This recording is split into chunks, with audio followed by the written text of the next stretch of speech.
This clip is brought to you by SaveWithConrad.com.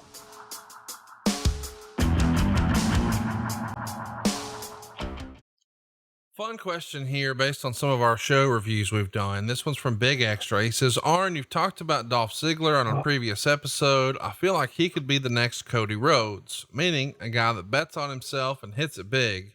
Do you see him ever leaving WWE at any point, or at this point, is he a lifer with the company? Well, only Dolph could tell you that. I don't know. I really don't know. I just know that every time I worked with Dolph, Dolph had an opinion. And if you don't have an opinion in this business, it means you're really not thinking about what your job is that day, probably deep enough, because if you're not talking about it, you don't have an opinion about whatever you're going to do on TV that day. To me, it tells me you're really not that concerned. He always had an opinion, and he always had a slant. And, some of those times, those slants were not what was being sent down from creative. And, the fact that Dolph has always taken pride in every match he's been in, that's the one thing no one will be able to say that he went out and he tanked one on purpose. No. or he loafed. Never.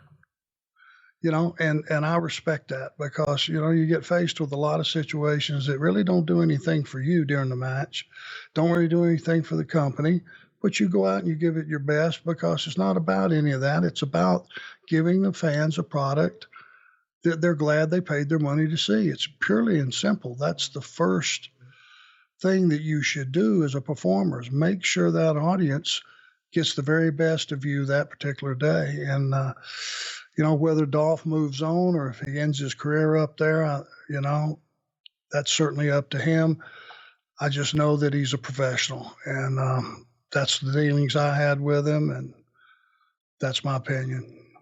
Hey, it's Conrad Thompson. Thanks for checking out the podcast here on YouTube. Be sure to hit the subscribe button and the notifications bell so you get a notice anytime we upload some new content. And go save yourself some money right now. If you're in a 30-year loan or you have credit card debt, it's not a matter of if I can save you money. It's a matter of how much. Find out right now for free at SaveWithConrad.com.